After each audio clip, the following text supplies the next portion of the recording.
and welcome. I would like to welcome you to episode 546 of the Unpopular Podcast. This is the man, the myth, the legend, Jalen Hunter. Here at the Unpopular Podcast, not only asked to agree with me, I'm asking you to hear me out. This question has been asked before on this podcast, but I don't think that there is a better time than right now to bring this question up again. And the question is simple.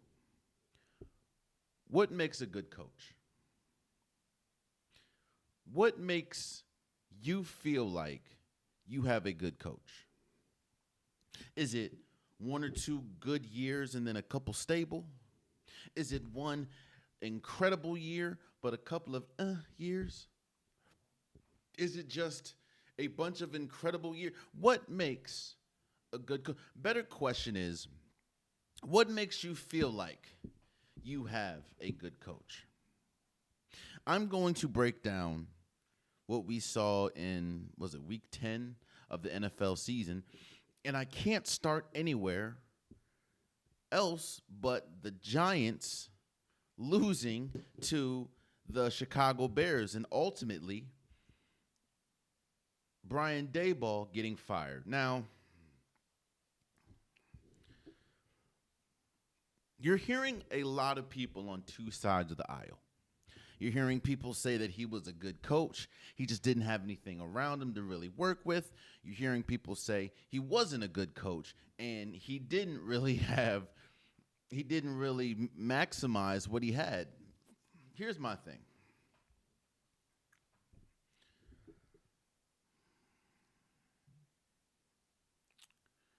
When you look at this Giants team, never am I only blaming one or two people for a situation. We're going to talk about Nico Harrison at the end of the show, and I'll explain more about that in that situation. But never am I just going to blame a team being bad or a team failing to reach expectations on one or two people. I mean, it's a bunch of blame to go around. I'm never just going to look at one person. I'm never just going to look at the coach. I'm never just going to look at the GM. I'm never just going to look at the player. It's a bunch of people. But the facts are the facts.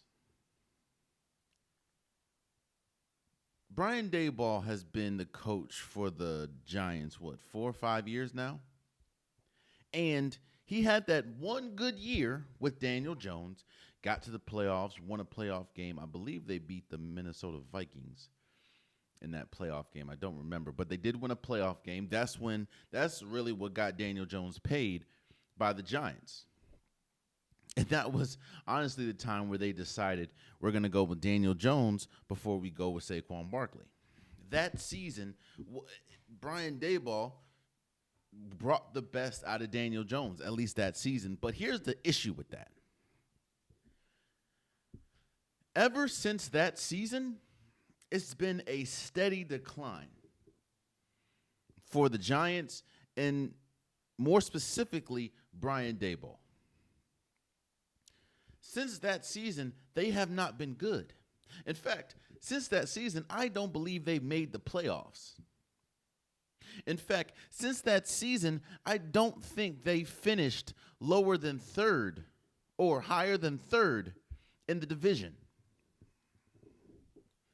Now, you can say, well, Jay, look at the team that he has. Look at the team. Look at what they had to deal with. Okay. That's the team that your coaching staff, the organization built. That means you have to you have to coach the best that you can. And I'm not saying that you have to go out and win every game. I'm not saying that you have to go out and just be dominant. No, but you have to be competitive in a lot of those games. A lot of the season since that playoff season, they have not looked competitive.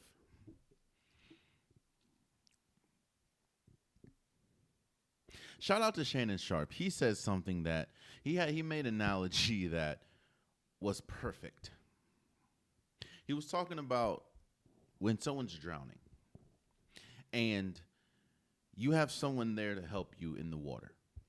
You don't care about their safety as much as you care about yours. Meaning, if you're drowning and you see someone there, you're going to try to climb on their back, try to climb on their shoulder. Just do anything that you can to get out that water, not really caring about their safety. You care about yours. You ain't trying to die. You ain't trying to drown. That's what it felt like with this Brian DaBoll situation. For the life of me, I couldn't understand why he was so married to Jackson Dart being great. Don't get me wrong. I understand that this is the quarterback that you coached. This is the quarterback that you picked in the draft. You want him to work out, but I could never understand why you would do things. It felt like he would do things that was in the best interest of him and the team, but not necessarily the best interest of Jackson Dart. You know, Jackson Dart has been in concussion protocol 4 times this year, 3 or 4 times this year. Yet and still, Brian DaBoll still runs run option plays for Jackson Dart. Jackson Dart is not the most mobile quarterback. But when you, and I get it now, when you know that this is essentially all that, this is the one thing that's keeping you tethered to this team, the success of Jackson Dart. I never understood why, and again, it's not just that. I'm sure that the team may not like, I'm not going to say sure, but I'm sure Brian DaBoll doesn't want to coach Russell Wilson, or didn't want to coach Russell Wilson. Maybe some of the players didn't want to play for Russell Wilson, but it's like the team was so ready to move on from Russell Wilson to Jackson Dart. More specifically, Brian DaBoll. And it's like Brian DaBoll did everything in his power to keep Jackson Dart not just successful, but to keep him on the field. Hell, they got fined for going into the blue tent, the medical tent, just so he wanted to make sure, please, God, Jackson Dart, please. I even said, bro, you look crazy, bro. But it makes sense. What it is for a while, Brian DaBoll hung his hat on that one season. That one season where we saw, at least up until this point, we saw the best of Daniel Jones. Got this team to the playoffs. And essentially did something that a lot of people didn't think they would be able to do, and that's win a playoff game, let alone make it. But here's my thing, and here's the thing that I think ultimately got him fired. It's kind of like cotton candy. Cotton candy is good. Cotton candy is sweet, but cotton candy dissolves fast. Pause. Once you put it in your mouth, it dissolves fast. And you can't live off cotton candy. Cotton candy can't be your main source of nutrition. What else are you feeding your body? What else can you lean on to give you the energy that you're looking for? It felt like Brian DaBoll and this Giants team kept leaning on that one season, negating the fact of since that one season, it's just been a steady decline. Now, yes, I understand that the offensive line has been bad. The quarterback position has been bad. The defense, to a certain extent, has been bad, even though they've had players like Dexter Lawrence. But that's the team that you inherited. That's the team that, if you're a good coach, you have to get the best out of. And that's the thing. Again, I don't think the Giants had to win a Super Bowl. I don't think the Giants had to win games like that. But you had to get the best out and the most out of your rosters. And it didn't seem like since that season he did that. But let's get to this season. And I think this season it's not just the Jackson Dart injuries. It's not just the Cam Scatterboo injury. It's not just, the way that the team looked with Russell Wilson. It's not just the fact of they refuse to go to Jameis Winston, yet and still refuse to trade him. It's the fact of you have been up double digits at least 3 or 4 times going into the fourth quarter or midway in the fourth quarter, and you still found a way to lose those games. You were up double digits against teams, against the Bears this week. You were up double digits against the Broncos, if I remember correctly, and you found a way to lose. Mind you, and we talked about this going into the season, this has the capability of being one of the best pass rushes in football. You can't show a competitive fire 90% of the game, and that 10% loses you the game. You can do that maybe once or twice. We saw that with the Baltimore Ravens. They were destroying the Buffalo Bills week 1, and then the Buffalo Bills came back. I haven't seen too many other times where the Baltimore Ravens were up double digits in the fourth quarter, at least this year, and lost. That's happened 3 or 4 times with Brian Daboll and this Giants team. Which means that you're competitive, which means that you at least have a competent team out there. It's just you're not running through the tape. Shout out to TNT. Shout out to Inside the NBA. You're not running through the tape.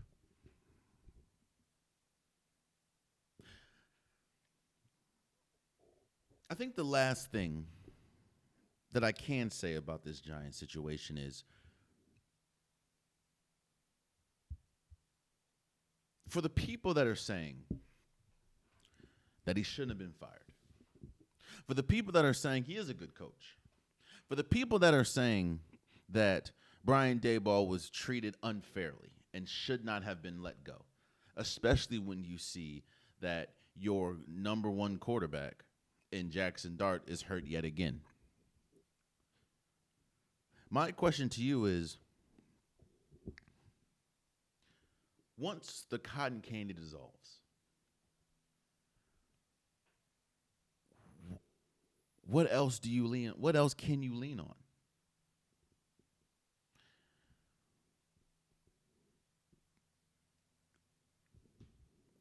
What else can you say? What else strengthens your argument that Brian Daboll has been a good coach for the Giants? Because I don't know. I can't. Brian Daboll won it, and I felt like he knew it. Clearly, with this firing, I believe it was true. Brian Daboll's last-ditch effort was Jackson Dart, because I just, for the life of me, didn't understand why he was so attached to Jackson Dart and the success of Jackson Dart. Don't get me wrong. Jackson Dart has shown that he's better than I thought he would be. But I think a clip came out saying that the Giants didn't even, and I could be wrong, but I don't think the Giants brass wanted to draft Jackson Dart. It was Brian Daboll. Meaning your success is directly attached to the success of Jackson Dart, because you're the only person that believes in him. That hasn't really matriculated into wins.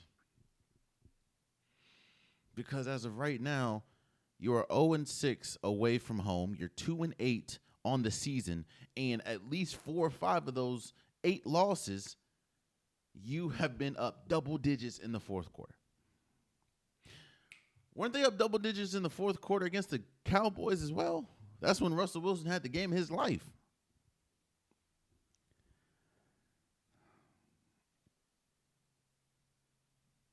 Look,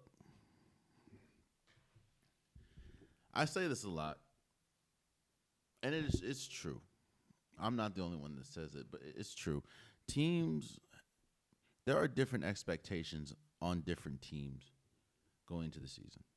there's a lot of teams that believe that they're Super Bowl caliber teams. There's a lot of teams that would say they're Super Bowl caliber teams and know they're not. There's a lot of teams that just know they're not, and you know, let's figure out what we can do this season to maximize the season. I think the Giants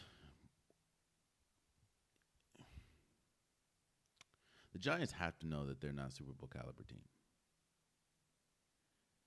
And I think Brian DaBoll knows it as well. However, I think the expectation was there was going to be at least improvement. And quiet as it's kept, bro, there has not been any improvement. In fact, every year Brian DaBoll has been with this team, it's been a steady decline. So again, I'm not blaming it all on him, but what I am saying is, what has he done to keep his job? Where is that one point that you can point to? Where is that one example that you can point to outside of year one and say, this is why he needs to keep his job?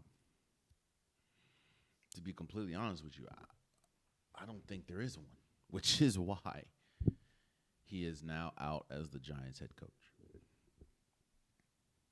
And if you want to move over to the Bears offense is really good when it is firing on all cylinders. When Caleb Williams is doing what he has to do, when Rome Odunze is involved, when DeAndre Swift is involved, when DJ Moore is involved, when Colston Loveland's involved, this team offensively can be a juggernaut. And we've seen glimpses of this team be a juggernaut. Ben Johnson, we've seen glimpses of what his vision is, and it's a good vision, especially offensively with this type of quarterback. However, there has been too many times where they've waited to look like that. There's been too many times where for 3 quarters they haven't looked like that, and for the 4th they turn it on, or they've looked like that for 3 quarters, and the 4th they just collapse. This team, and I'm not trying to be a hypocrite, because if you remember last episode, I kind of killed the Broncos because of this. This team is not balanced. Defensively, they're not as good as I thought they would be, especially with the players that they have. You going down 10 plus points to the Giants is crazy. But they were able to squeak out the win. You know, Caleb Williams had 8 rushes for 63 yards and a touchdown. He also had a passing touchdown. He was pretty good. Threw for 220 yards. I don't trust this team in a playoff setting, but I do think that the ceiling for this team is a lot higher than it was just a few weeks ago when you see them lose to a team like Minnesota. Or you see them lose to a Baltimore Ravens team without Lamar Jackson. I think that the ceiling, when they're playing to the best of their ability, the ceiling is much higher than I was giving them credit for, and honestly, their play would say. But congratulations to the Chicago Bears for beating the Giants 24-19 or 24-20. I'm sorry.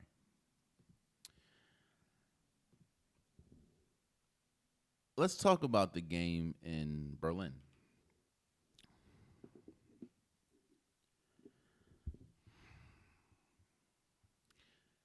I said this last year, but I think this year it's more prevalent. Drake May has had a really good season. We're going to talk about Drake May when we talk about the Patriots. Matt Stafford has had a really good season. We're going to talk about Matt Stafford when we talk about the Rams game. But I don't think that there's been a clear-cut quarterback that should win the MVP. I said it last year.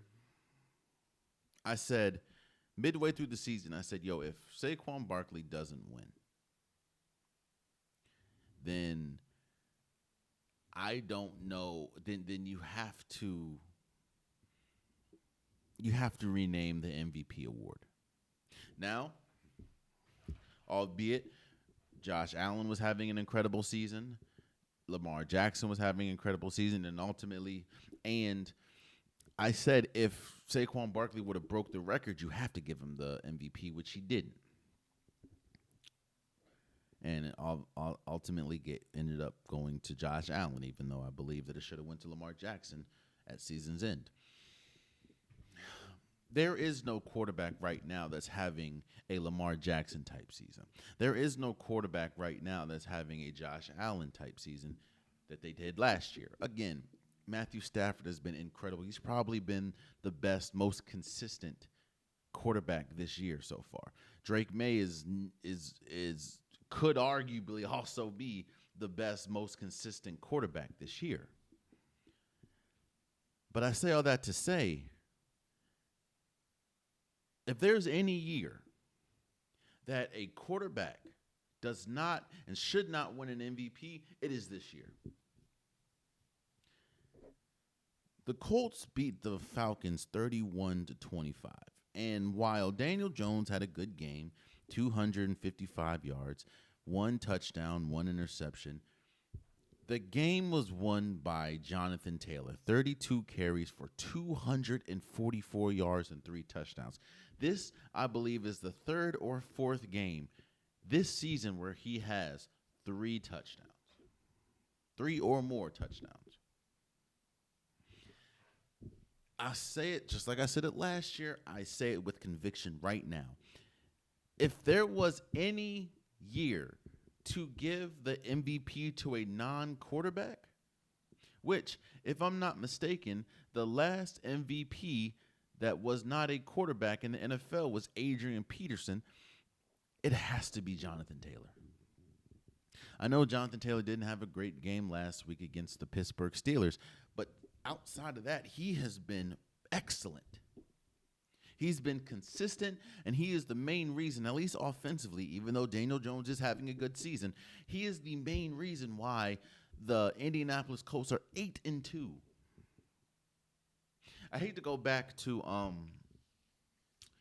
that Thursday night last week when I talked about the Broncos, but remember the Broncos, I believe, are 8-2 as well. Both of these teams, in my opinion, at least offensively, look drastically different. A lot of that is because of Daniel Jones. And quite as it's kept, these last 2 to 3 weeks, Daniel Jones has kind of regressed. Daniel Jones had the worst game of his life. Well, the worst game of his life last week against the Steelers, and he had an okay game today or against the Falcons this week, but it wasn't like the Daniel Jones we've seen majority of this year. You know who has been very consistent? Jonathan Taylor. This game went into overtime, and Jonathan Taylor sealed the deal.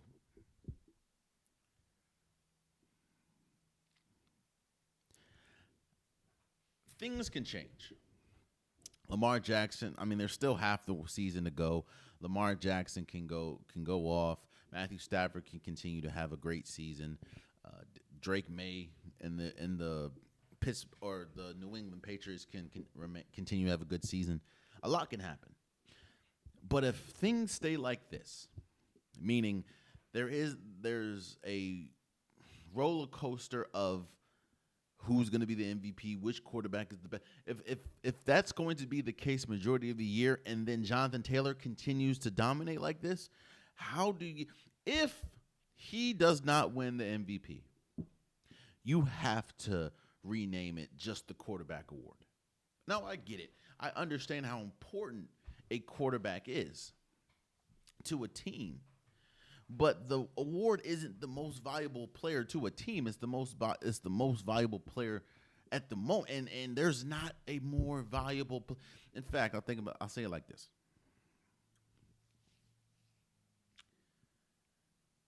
Do you think that this Colts team would be 8-2 if Jonathan Taylor wasn't having the season that he had or that he's having? I don't believe so.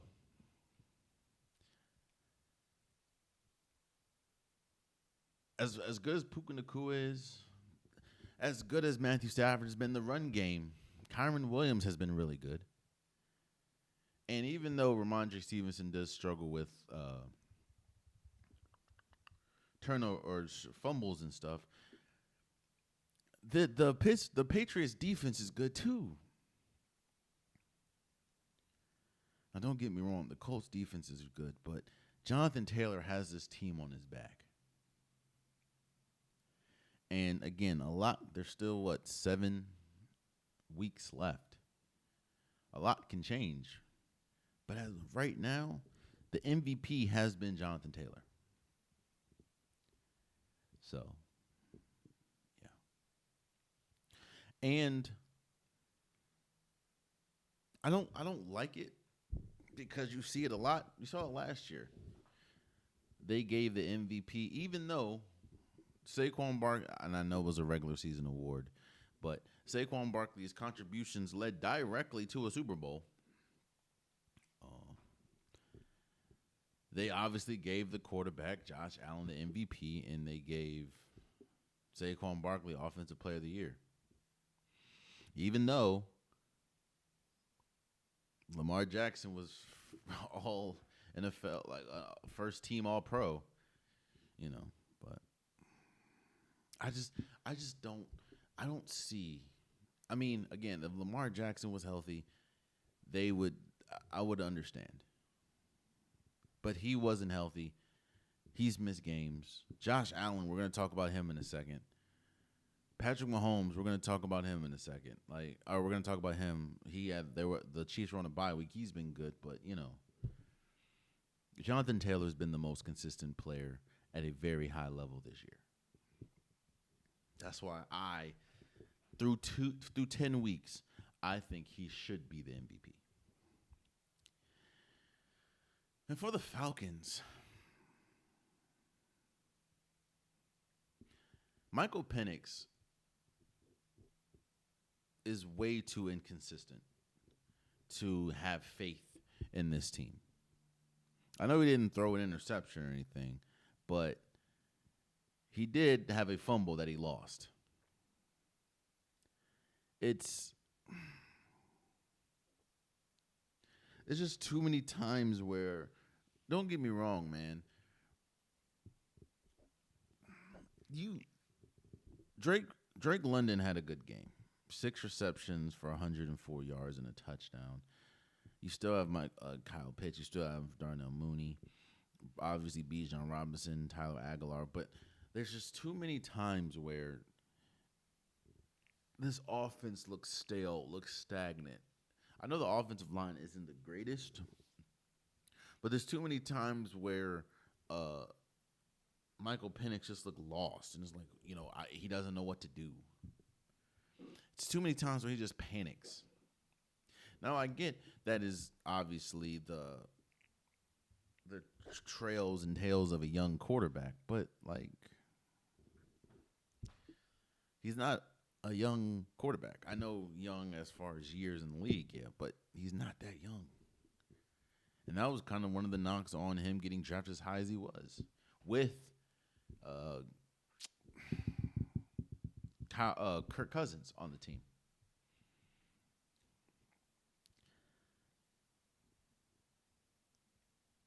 More and more that I watch this Atlanta Falcons team, the more and more, or the less I am confident with this team, to be completely honest with you.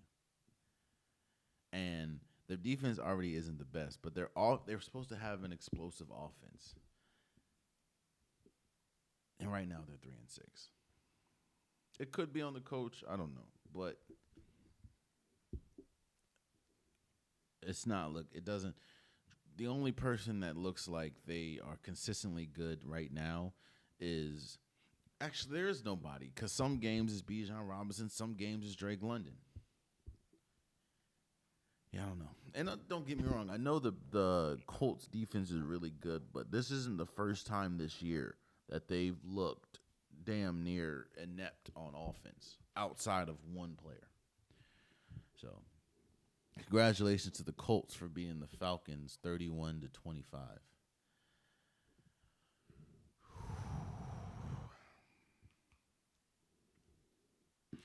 First and foremost, that is a wicked photo. I think I might use that as the cover of this episode.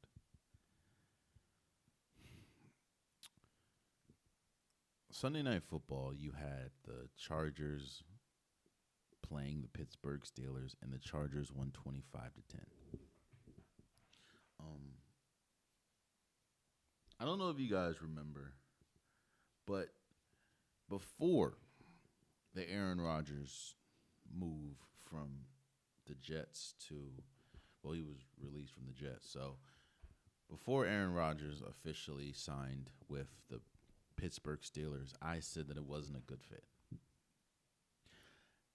Not because of all the off-the-field stuff that went on with Aaron Rodgers, not because Aaron Rodgers isn't an all-time great quarterback, but because Aaron Rodgers is old. Aaron Rodgers is 40 years old. And one thing that, you ever talk to a grandmother or a grandfather, and I'm not calling him that, but you ever talk to a grandparent, and you ever been at a family function, and one thing that you notice is older people don't like to move. You ever been in the house and your mom or dad calls you downstairs because the remote is too far within their arm's reach? Older people don't like to move. A lot of times older people can't move. They don't have the physical dexterity that they used to. That's just what happens when you're growing up, when you get up there in age. And one thing that I know about the Pittsburgh Steelers is for a while now, they have not had a good offensive line, meaning that the last thing that you can afford is a non-mobile quarterback behind that offensive line because it hasn't been good. Well, shocker.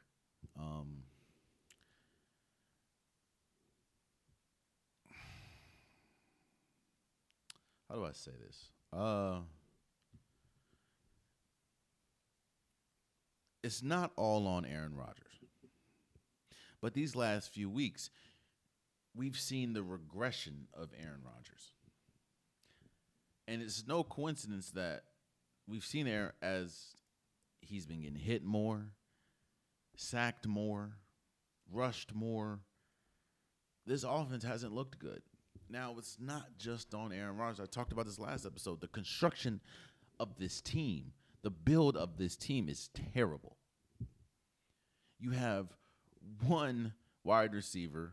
You don't, as good as Jaylen Warren can be, he's not really that dependable of a running back. The offensive line is terrible.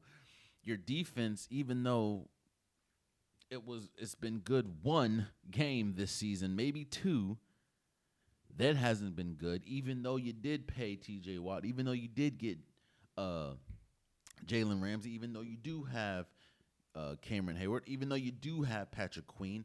This defense has not been that good, or at least that consistent. But the one thing that was consistent up until the last maybe 2 weeks has been Aaron Rodgers. But since those last 2 weeks, he's kind of come down to what you expect a 40-plus-year-old quarterback behind a bad offensive line would look.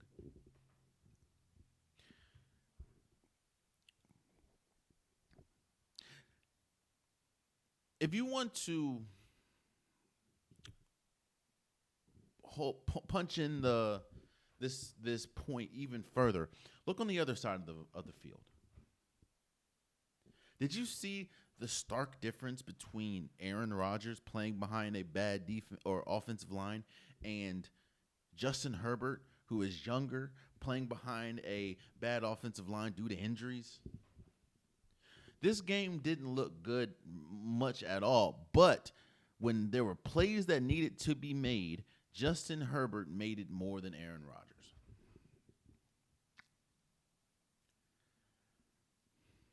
Yeah, I think This is going to be the cover of the episode.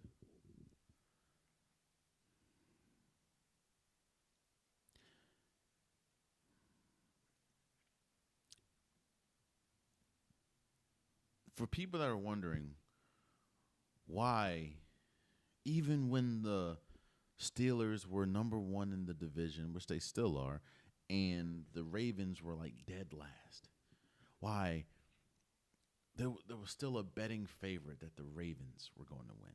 It's because this is a poorly built team.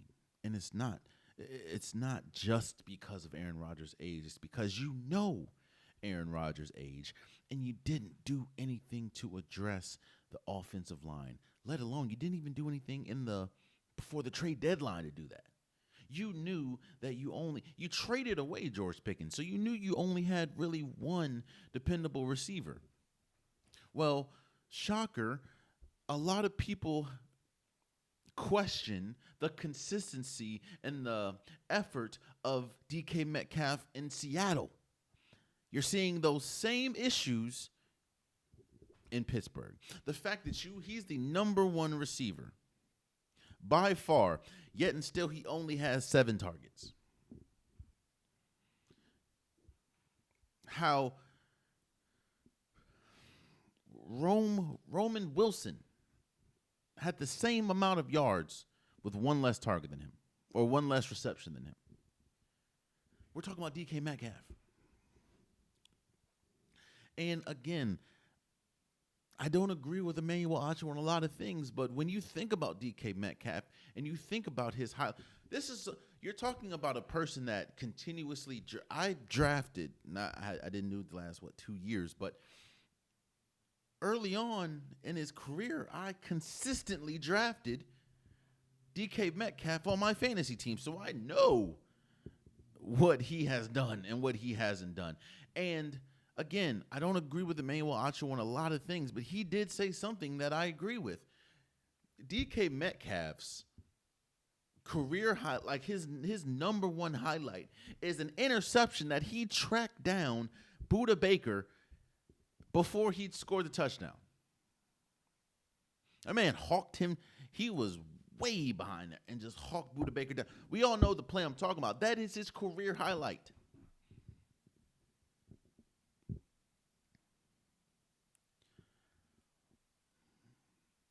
It's no shock to me that you're starting to see the holes that this team already had going into the season. You're starting to see those holes start to the drips were already happening. Now you're starting to see the house kind of flooding. Not saying that you can't fix them, but they haven't. And the Scotch tape that they used in Aaron Rodgers is starting to, actually, it was already old. It's starting to wither away. Which is why I would be shocked, at least to this point, if Aaron Rodgers continues to go after next season or after this season. Again, if you're going, I'm not saying that an older quarterback can't succeed, but what I'm saying is, did you see how mobile, and he's not even the most mobile, but did you see how mobile Justin Herbert looked compared to Aaron Rodgers? Did you see that safety and how just bad it looked?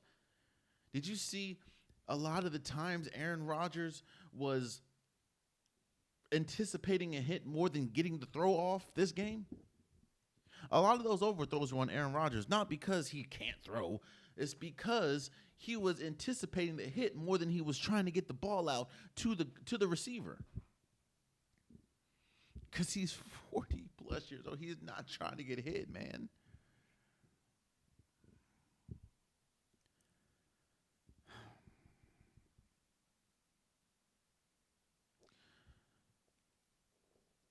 This is a big stretch for the Pittsburgh Steelers.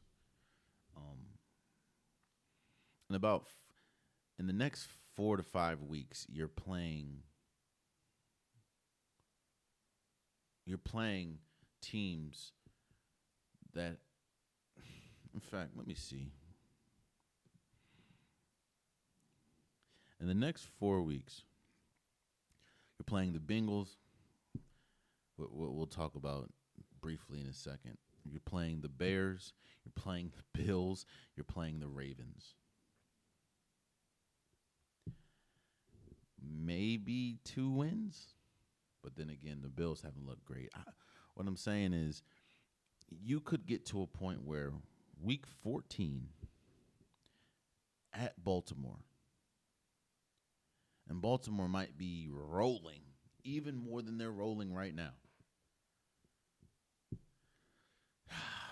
It's tough. But that's what happens, man. That was the biggest fear that you had going into the season. It's like you can see a poorly constructed team. You saw the flaws. I don't know, what else there is to see. And it should be no shocker that momentum that they had riding into the season, we're at week 10. It's gone down. So, but congratulations to the Chargers for beating the Pittsburgh Steelers 25-10.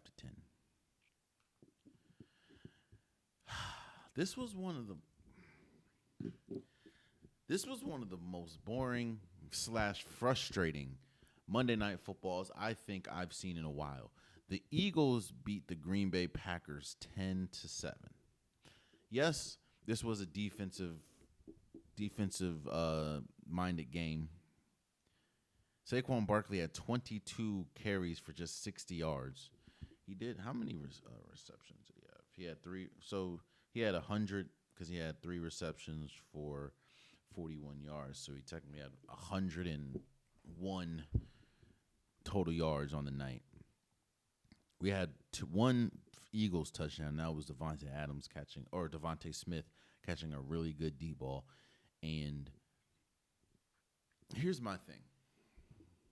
Yeah, it was boring. You want to see more scoring. I think this was the first game in years that it was a 0-0 score at halftime. But most of the boring part was the whole game. But the frustrating part was this Green Bay Packers and Jordan Love, bro. Jordan Love is, and I don't know if it's just Jordan Love or if it's Jordan Love and Matt LaFleur, since Matt LaFleur is calling the plays. Some of the play calls are god-awful, and some of the execution from Jordan Love is terrible.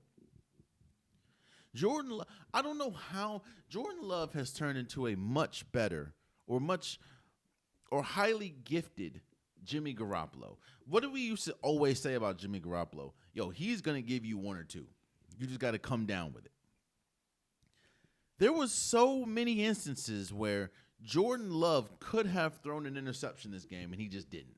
I don't know if they just dropped it or they were looking. I don't know. But there was about 3 or 4 times where Jordan Love could have had an interception. This is yet another time where the offense has stalled. They have Josh Jacobs, Christian Watson came back. They have Romeo Doubs. I don't know if he's injured, but is Matthew Golden still on this team? They have so many pieces. The reason why, not just because they got Michael Parsons, but the reason why I picked this team to make it to the Super Bowl is because when you look, and I know the game is not played on paper, but when you look at this team, especially after getting Michael Parsons, when you look at this team, there's not many teams that have a better roster than the Green Bay Packers. Offense, they showed it last night, or they showed it on Monday Night Football. Their defense is stout. Their defense has been incredible. Xavier McKinney, Quay Walker, obviously Michael Parsons, Rashawn Gary. They have a dominant defense. Their defense held an explosive Eagles team that, if I'm not mistaken, just came off a bye week, held Jalen Hurts to 183 yards and held the entire team to 294 yards total. An Eagles team. Yet and still, this is yet another week where, and don't get me wrong, Washington, I know, Jalen Phillips was huge for the Eagles. It was a defensive stout game, but the Green Bay Packers had their moments. There were so many opportunities where the Green Bay Packers could have had a big play, but Jordan Love just missed it. With all the pieces that they have on the offensive side of the ball, and I know Tucker Kraft, the exceptional tight end, I know he's out for the season. But this is yet another week where the team, Jordan Love threw for 100 and he had, if you include the sacks, he had a total of 157 passing yards. Didn't even crack 200. He didn't have a touchdown. I feel confident if it's just a one-sided game. Like if the defense is the only thing that can go to a Super Bowl, I feel confident. But this entire Packers team, I don't know if it's Matt LaFleur's fault. I don't know if it's a amalgamation of Matt LaFleur. It probably is an amalgamation of Matt LaFleur and Jordan Love. But this team is not that good. The defense is good, but this offense is not that good, and I'm laying that at the feet of Matt LaFleur and his play calling, which has been horrendous. Not just his play calling, but his late game management has been horrendous. And Jordan Love, it's like, dude. And the worst part about it is the Eagles gave them every opportunity to win. I don't know what the hell Nick Sirianni was doing at the end of that game. Why are you giving the Green Bay Packers the ball back? Why are you calling some of the plays that you're calling? It makes absolutely no sense. Oh, and this is yet another game where A.J. Brown, 2 receptions for 13 yards. There's no way in heaven or hell I think that at the start of next season, A.J. Brown is going to be on this team. I'm just going to say that. But the Eagles, Jalen Phillips helps this defense a lot, and it's already a good / decent defense. The Eagles did what they had to do to win the game. And Green Bay had all the chances in the world and didn't capitalize on any one of them. So, congratulations, Philadelphia, man, for beating the Green Bay Packers 10-7.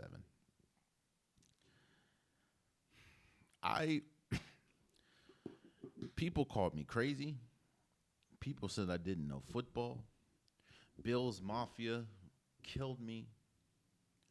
I said the key to the success of the Buffalo Bills is not Josh Allen. It is James Cook. I said if James Cook does not have a good game, 9 times out of 10, the Bills struggle. I'm not taking away for how great Josh Allen is as a quarterback, but Josh Allen, he has shown that he can put the team on his back and carry them to a victory and do it all on his own. But this is not that good of a team. I didn't know before the game that the Bills are one of the worst rushing defenses in all of football. Now, you can chalk that up to injury, but that's just what the stats are right now. Buffalo went into Miami. Mind you, Miami that is struggling. Has a terrible season. Probably is going to fire their coach at the end of the year. Probably going to get rid of Tua by the end of at the end of the year. And everyone, I hear it now. It's a divisional game, bruh. Buffalo went into Miami and lost 30-13.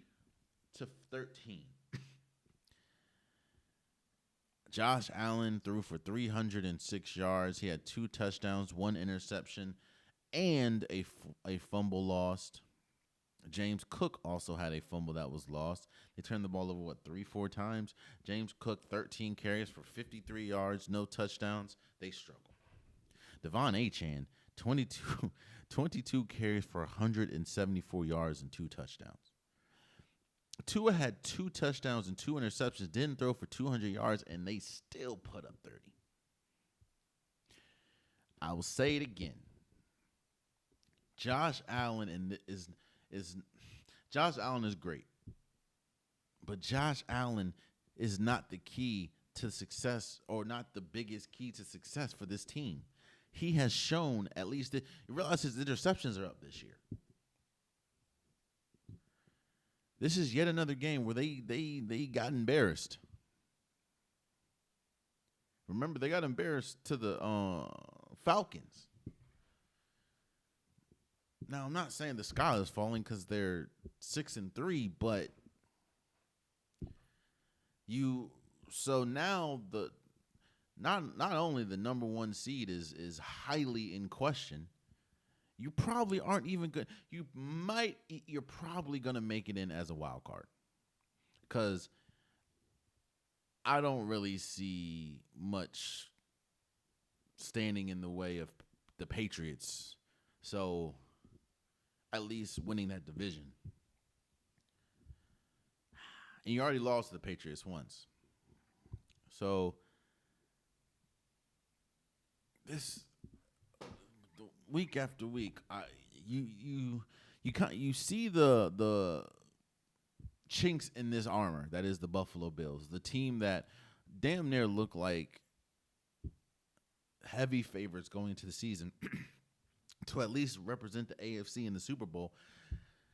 You see where they can get tripped up at. And quiet as kept, the stats don't tell it all. Josh Allen hasn't been great these last, 2-3 weeks? In fact, what it seems like is this team had two games circled on their schedule. They had the Baltimore Ravens week 1, and they had the Chiefs.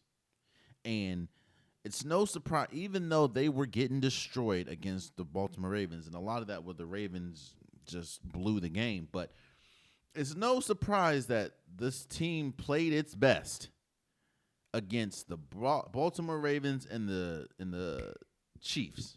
And even in the Chiefs had every opportunity to win that game.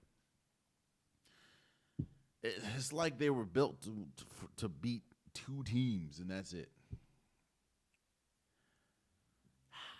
And I'm not saying those are their only. Obviously, again, they're 6-3, and I know they destroyed the Jets, but we'll talk about the Jets in a second. Yeah, man. The key, when you have a defense as bad as this, the key is to keep them off the field. Or if you're going to have them on the field, when the offense is on the field, you have to score and you have to milk the clock. You can't do that with James Cook only rushing for 53 yards. That's just not. I know you're trying to have quick, fast offense, but that's not going to work.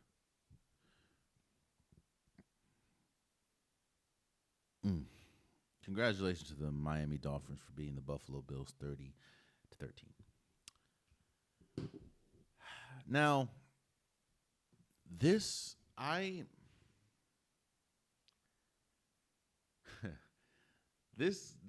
game was so Baltimore, but I'm going to tell you why this was such an encouraging sign for the Baltimore Ravens. Baltimore went into Minnesota and won 27-19. Now, I know they gave up 19 points, but you cannot convince me in saying that Roquan Smith catch was not an interception.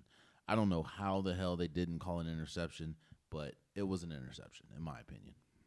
So, J.J. McCarthy, who finished the game with 248 yards, 1 touchdown, and 2 interceptions, should have 3 interceptions. But this is why this was such an encouraging. And this was such an encouraging game for the Baltimore Ravens. Now, a lot of people can say, well, it's the Minnesota Vikings, which I get. Even though they have one of the better defenses in football, their offense is not that good with J.J. McCarthy as the quarterback, but they do have one of the best offenses in football, and they are coming off a win against the Lions. The Baltimore Ravens offense did not play well. Lamar Jackson, 17 for 28, 176 yards, 1 touchdown, had a QBR of 42.9. Derrick Henry, 20 rushes for 75 yards.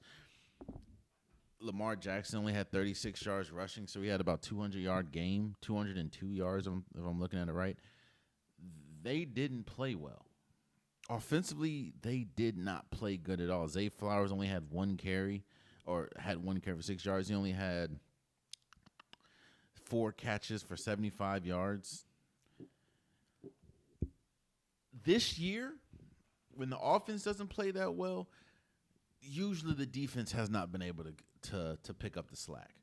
I've only seen that happen twice. That this game and when they played the Bears. The fact that this team had how many takeaways? 2 takeaways. It should have been 3.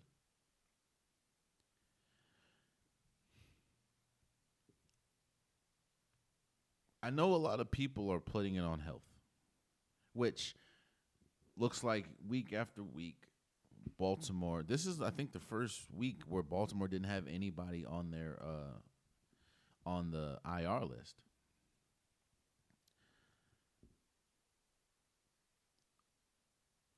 Baltimore, on paper, has the best roster in football.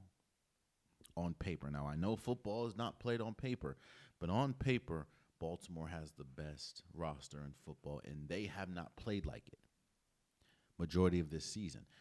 Usually, the offense has been carrying this team. The defense is why they won this game, and that is the refreshing thing. That is the reassuring thing for the Baltimore Ravens. If the defense continues to play, not saying they have to get 2 interceptions or whatever, but if the defense continues to play like this, and then the offense plays to the way it has to, we're talking about a different team. A team that is now on a 3-game win streak. That was just 1-5 is now 4-5 and about to go. I think they're about to play the Browns. So, and for Minnesota, bro, they don't want to admit it, but this has not been a good year for J.J. McCarthy. This has not been a good for not just his play, but he missed all of last year with injury, and he's missed, 5 games this year? How are you – there's a reason why he still looks – a lot of his overthrows are egregious. A lot of his misses are egregious, and people are trying to kill Justin Jefferson for when he threw the interception. Well, one, they're trying to kill Justin Jefferson because Jalen Naylor had 5 receptions for 124 yards, and Justin Jefferson just had 4 receptions for 37 yards. And when he threw the interception to Marlon Humphreys, Justin Jefferson didn't even try to go get him. And I get it. That was probably that was a moment of frustration, but a lot of those 12 targets for Justin Jefferson was way off. Now, obviously, yeah, he wasn't good. It wasn't good. So, I don't think Justin Jefferson is still arguably the best wide receiver in the league. Like, come on now. It's just this offense is not good. As good as the defense is, it can't be on the field that much. And on top of that, this defense, as good as it is, they be giving up some big plays. Yeah, man, this is a very encouraging sign. Should be a very encouraging game because the offense didn't play well and the Baltimore Ravens still dominated. This score could have been much. It didn't indicate how bad or how much different the Baltimore Ravens looked from the Minnesota Vikings, and it wasn't because of their offense. So with Lamar Jackson, so Shout out Baltimore for beating Minnesota 27-19. When I think of the Seattle Seahawks, I don't know if anyone that's listening is a fan of college football, but the way that Seattle was playing is kind of how Indiana is playing. I don't know if you guys, again, if you do or don't watch college football, Indiana, I think, is the second-ranked team in the nation, and they go in and they destroy. Like they beat teams like they owe them money. It can be Delaware State. It can be a very small school. I didn't mean for Delaware State to get astray. It can be an extremely small school. Indiana's coming in and putting up 50, 60, 70 on their head. Indiana doesn't care. They are there to destroy. And that's kind of how it feels like with the Seattle Seahawks. Bro, Seattle played the Arizona Cardinals and beat them 44-22. This game was over quickly. Shout out to Dexter Lawrence or DeMarcus Lawrence. He had two fumble recovery touchdowns. This game, Sam Darnold didn't have to do much. Now, Jacoby Brissett, he didn't have to do much either, but he got sacked 5 times for 52 yards. 258-yard passing, 2 touchdowns. Bruh, we have to start having a legit conversation about Marvin Harrison Jr. because I don't know how many times he keeps dropping the ball, bro. And a lot of those drops are turning into fumbles or turning into interceptions. Marvin Harrison Jr. has not been good majority of this year. When he's good, he's spectacular, but we don't get that consistently. But this Seattle team, and don't get me wrong, the defense. This is yet another game where Jackson Smith-Njigba, he had 93 yards for 5. Man, this team I am very interested to see what they look like again next week. This week they play the Rams, but this team, it seems like they just going in and destroying whoever they're just, yeah, it doesn't matter who you are, we're going to destroy you. Kind of like how Indiana is in college football. So shout out to the Seahawks for beating the Arizona Cardinals 44-22. Let me read some numbers off to you. Justin Fields had a total was 6 for 11 for 54 yards. This is the entire game. 1 touchdown, 1 interception, was sacked 2 or 3 times for 12 yards. Or for 12, negative 12 yards. So technically he had a total of 42 passing yards. QBR of 15.8. He also rushed for 28 yards. So quick little math. 28 plus 42 is 70 yards. This is not the first game where Justin Fields finishes this game with less than 100 total yards. This is not the first game where the team has less than 130 rushing yards. Yet and still, the Jets beat the Cleveland Browns 27-20.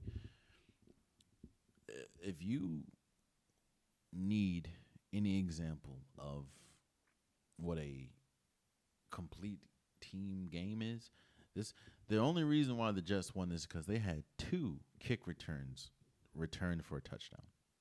I think 1 kickoff and 1 punt return. Both of them were returned for a touchdown. You're giving up 14 points, and you're already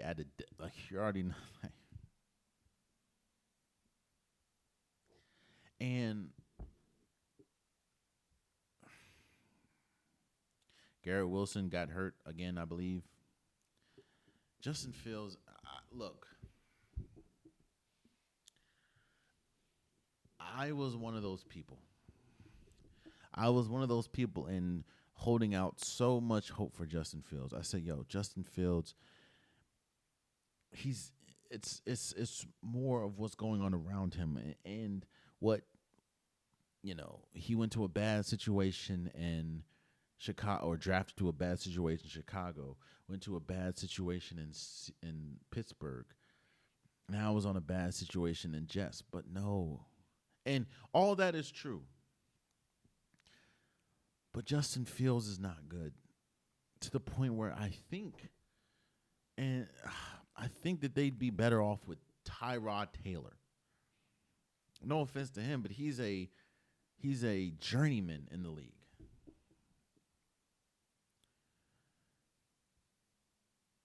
This Jets team only won because of 2 kick returns. That's it. Justin Fields, yet again, how are you a starting NFL quarterback and can't throw more than 60 yards? And this isn't the first time he's done this.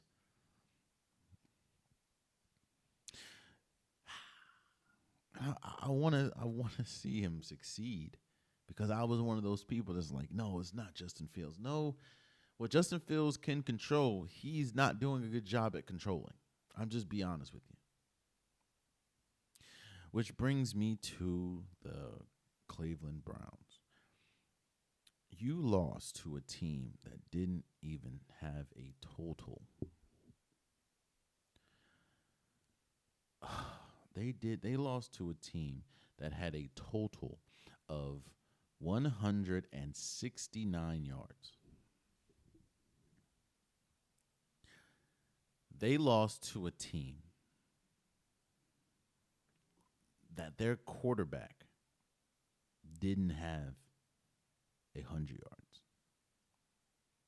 I'm starting to, I know it's been a joke on social media, but I'm really starting to believe that Kevin Stefanski would rather lose his job dying on this Dylan Gabriel hill than to put Shadur Sanders in the game.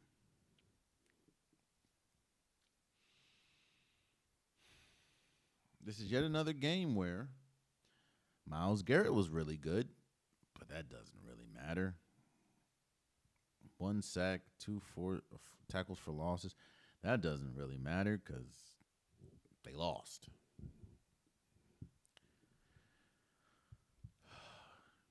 Kevin Stefanski would really rather lose his job than to play Shadur Sanders. But maybe you're too far gone. What I mean by that is maybe he knows that if he plays Shadur Sanders and Shadur Sanders is good, you're automatically fired. It's like, what the hell took so long? Your pride is the reason why the team is not that good. So maybe that's why he's sticking so tightly to Dylan Gabriel as a starting quarterback. But you lost to a team that didn't even have 200 total, didn't even have 170 total yards of offense. Oh, and I forgot, you're about to go and play arguably one of the hottest teams in football and most desperate teams in football in the Baltimore Ravens that has a 2-time MVP. So good luck. But congratulations to the Jets for beating the Browns 27-20.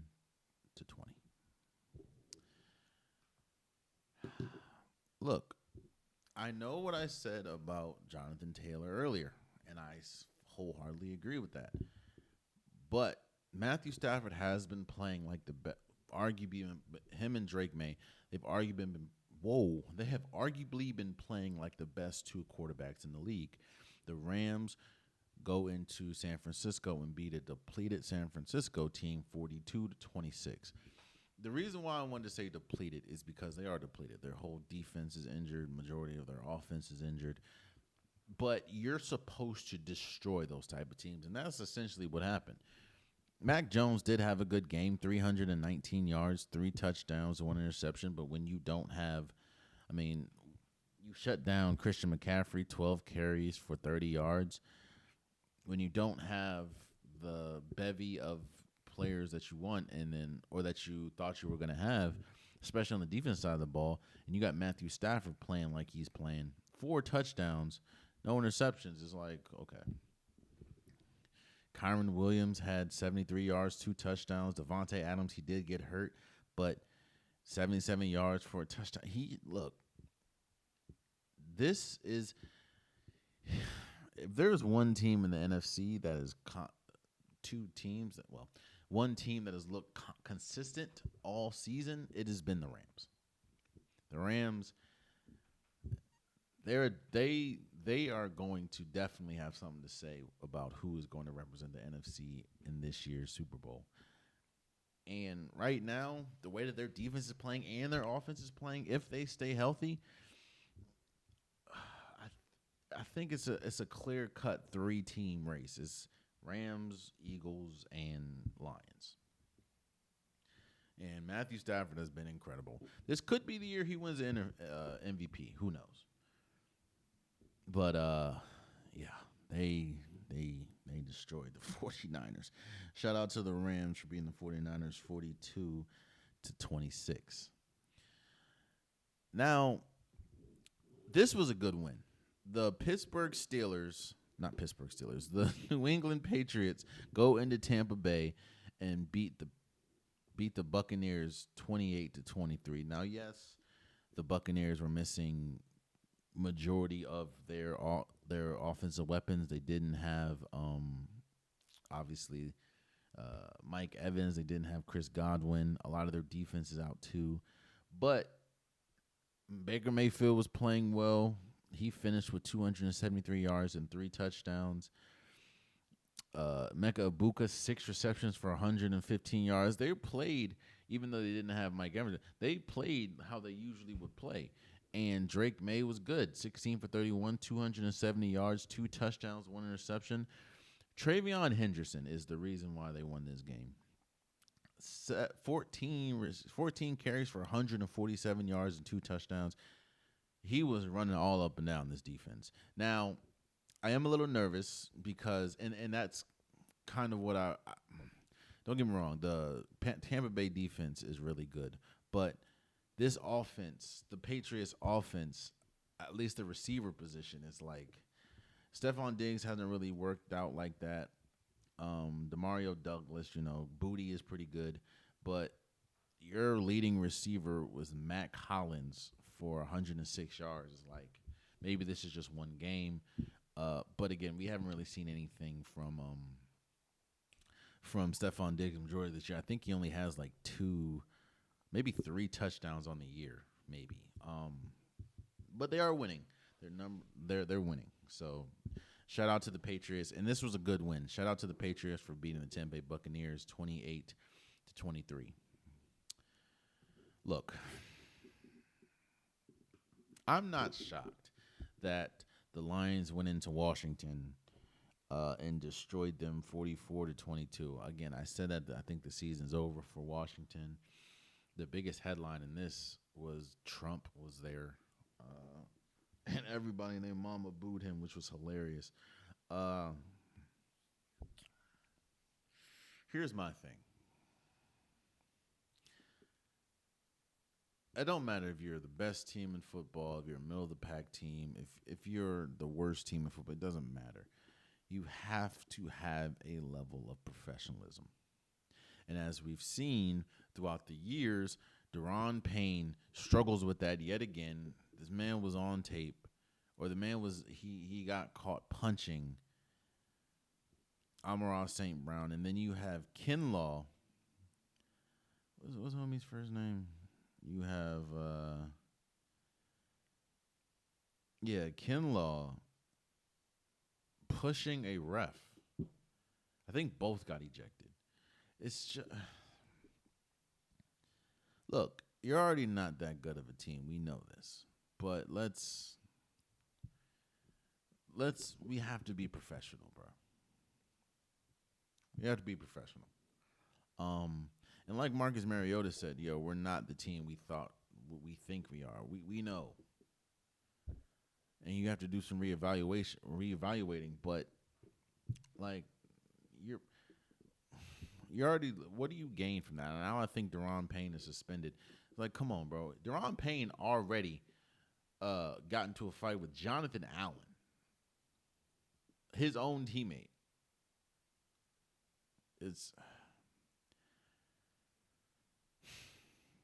Which is crazy because Daron Payne has been there. He's like a vet.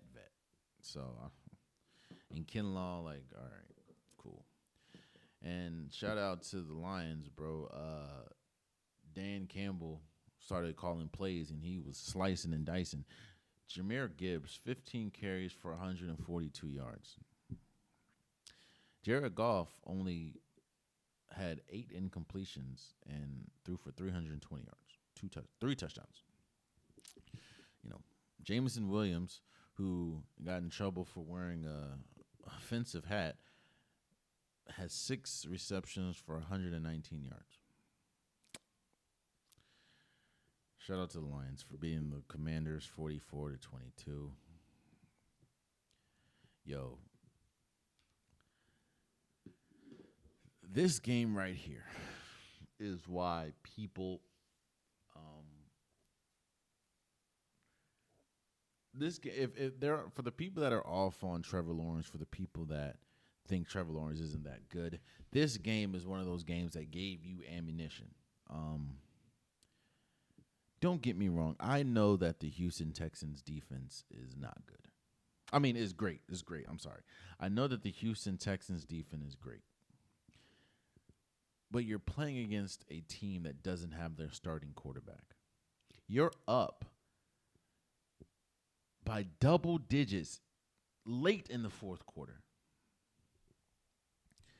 And you leave that game losing it 36-29.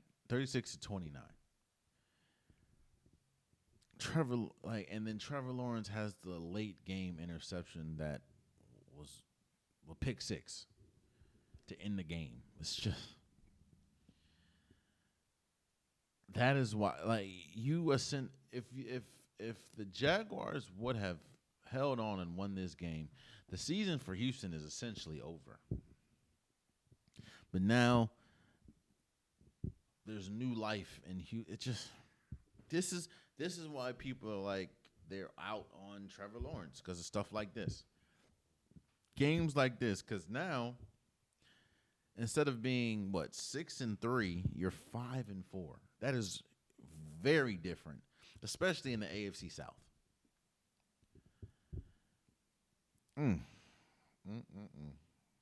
Yeah, for people that were, congratulations and Darius Mills was pretty good too. It's 292 yards, 2 touchdowns, 1 interception.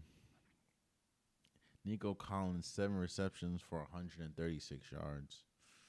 What did he play? Jacoby Meyer, 3. Man, yeah. These are one of those games you got to win. And you try to extend the play, get sacked. Well, you damn near get sacked. You throw the ball up. Big man catches it, runs it in for a touchdown. You lose the game. Kaboom. Mind you, they were up double digits halfway through the fourth quarter. Yeah. And then, as every time you think the Carolina Panthers are back, they go and lose. The Saints beat them 17-7. I've lost all faith in Bryce Young. He's not that good. I know I was one of those. The way that I was caping for Justin Fields, I was kind of doing the same thing for Bryce Young. Nah. Y'all lost. No. Rico Dow's shocking or surprisingly the one game he had 53 rushing yards. He didn't. They lost. So, yeah. That's been week 10. And lastly, before we go, the most unshocking news alive is Nico Harrison gets fired.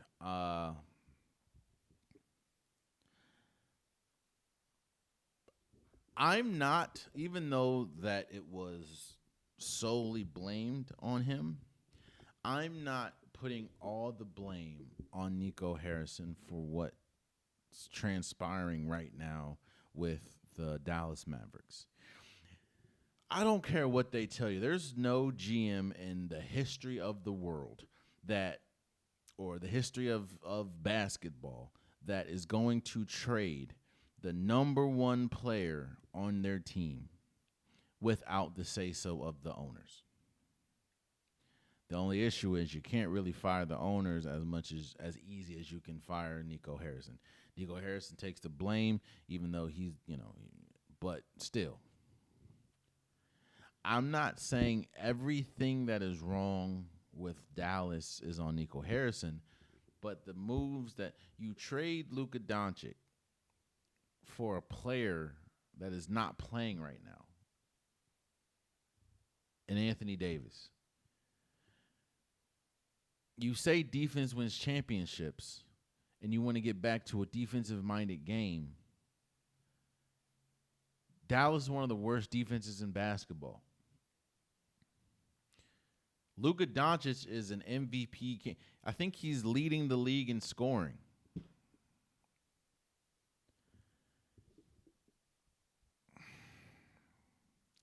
And before the Wizards win, you lost 1, 2, 3, 4.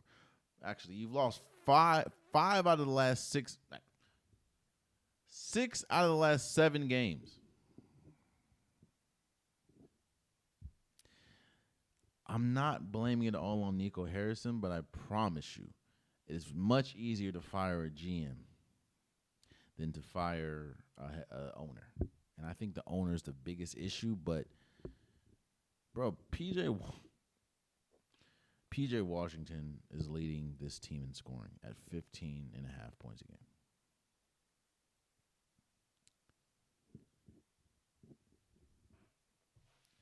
Again, I'm not saying – I know it was painted that Nico Harrison went rogue, or at least – no, it said that Nico Harrison went to ownership and said, yo, I want to trade Luka. And they were like, all right.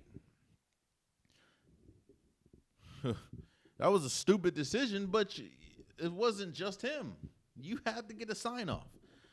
But he is out. Cooper Flagg's not a point guard. I just want to also throw that out there. There you have it. That's been today's episode of the Unpopular Podcast. I truly, truly appreciate you guys. If you want an Unpopular Podcast shirt, hoodie, sweater, long sleeve joggers, the link is in the description below. I have multiple different colors, multiple different designs. Get your Unpopular Podcast merch today. Also, please subscribe to the YouTube channel. I'm trying to get as many subscribers as possible.